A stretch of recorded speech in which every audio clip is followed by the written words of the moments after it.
সবাইকে শুভেচ্ছা, হরে কৃষ্ণ। আজ 31শে ডিসেম্বর, বছরের শেষ দিন। বিজ্ঞানী আইনস্টাইন একটা কথা বলেছিলেন রিলিজিয়ন এবং সায়েন্স নিয়ে, যে উনি বলছেন যে science without religion is lame. আবার বলি, science without religion is lame and religion without science is blind.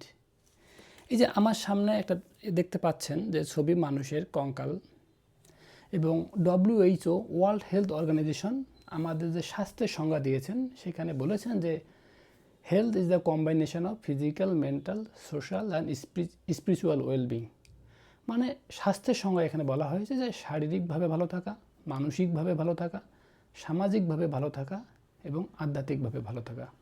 আমরা যদি এই আইনস্টাইনের এই কথাটাকে ব্যাখ্যা করি, যে উনি বলছেন যে বিজ্ঞান যে আছে এটা ধর্ম ছাড়া বিজ্ঞান হচ্ছে যে কুড়ে, মানে হচ্ছে যে খুঁড়ে, মানে যে লেম, মানে সে বেশি দূর চলতে পারবে না, পা তার ঠিক নাই। আবার রিলিজিয়ন, আবার ধর্ম উইদাউট সায়েন্স ইজ ব্লাইন্ড। ধর্মের মধ্যে যদি বিজ্ঞান না থাকে তাহলে এটা একটা অন্ধ। তো আমরা অনেক কন্টেন্ট ক্রিয়েট করছি এবং মনে করছি যে ধর্মের যে চেতনা, ধর্মের যে শাশ্বত বাণী এবং মানুষকে ভালোবাসা, এবং আজকে বছরেরও শেষ দিন 2025 সালের 31শে ডিসেম্বর, মানে বছরের শেষ দিন, এবং আমরা চাই পৃথিবীর সব মানুষ ভালো থাকুক, মানুষের সম্পৃক্তি বাড়ুক। মানুষকে যদি ভালোবাসতে পারে সেখানেও মানুষের ধর্ম অবস্থান করে। মানুষের সাথে ঘৃণা করলে, হিংসা করলে, নিন্দা করলে তো সেখানে ধর্ম থাকতে পারে না। তো আমরা এই 2025 সালে অনেক প্রিয় মানুষকে হারিয়েছি। অনেক আমাদের প্রত্যেকেই যদি হিসাব করেন দেখেন আশেপাশে অনেক মানুষকে হারিয়েছেন, অনেকে মা বাবাকেও হারিয়েছেন বা আপনজনকেও হারিয়েছেন। আমরা আমাদের দেশনেত্রীকেও হারিয়েছি। তো এভাবে দেখা যায় পৃথিবীতে হাজার হাজার মানুষ চলে গেছে।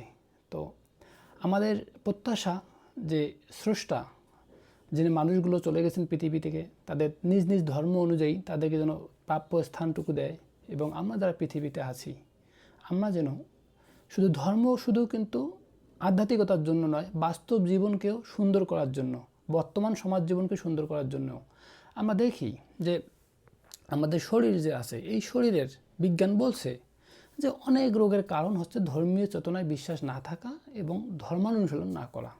ধর্মীয় যে রীতিনীতিগুলো আছে এগুলো মানুষকে সুস্থ রাখে, সুন্দর রাখে।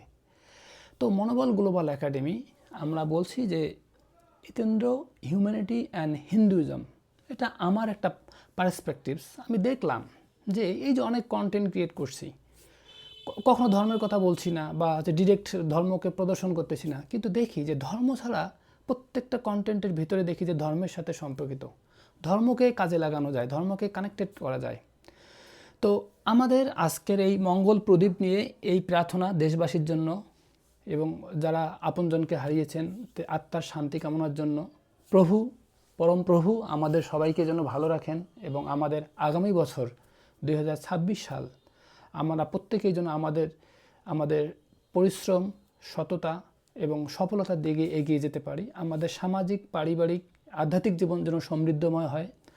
আর আজকে আরও একটি বিশেষ দিন, পৌষ পুত্রদা একাদশী, ভগবান শ্রী বিষ্ণুর সান্নিধ্য লাভ করার জন্য হিন্দু ধর্মাবলম্বী আমি নিজেও এই উপবাসটা আছি।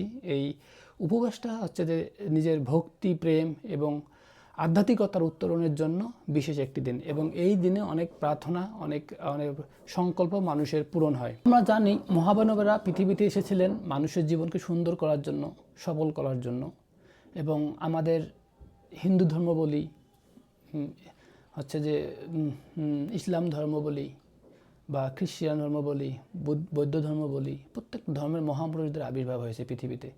তারা যুগে যুগ বদলে দিয়েছেন। তো আমি একটা ব্যক্তির নাম বলছি এখন, যে ইনি হচ্ছেন জোনাস মাতের্জি। ইনি একজন ইঞ্জিনিয়ার ছিলেন এবং ব্রাজিলে ওনার ছিলেন, জন্ম হয়েছিল। উনি উপলব্ধি করলেন এই যে জীবন আমার, এই জীবনের আসলে উদ্দেশ্যটা কি, আমি কি করব, কি নামে পরিচিত হব।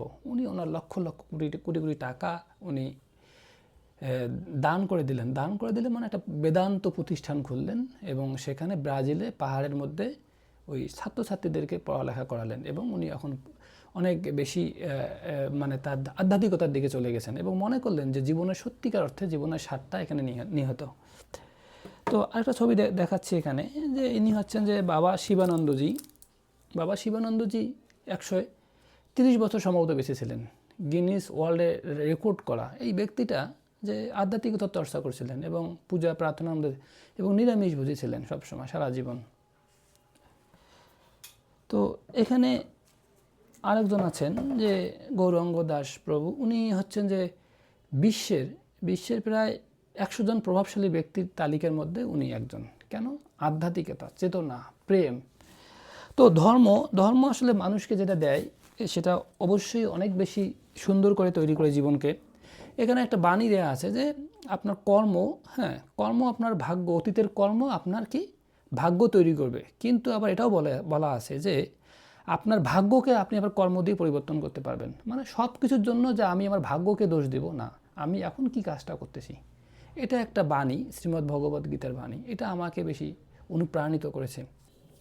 তো আমাদের মনোবল গ্লোবাল একাডেমির পক্ষ থেকে আপনাদেরকে সবাইকে অভিনন্দন।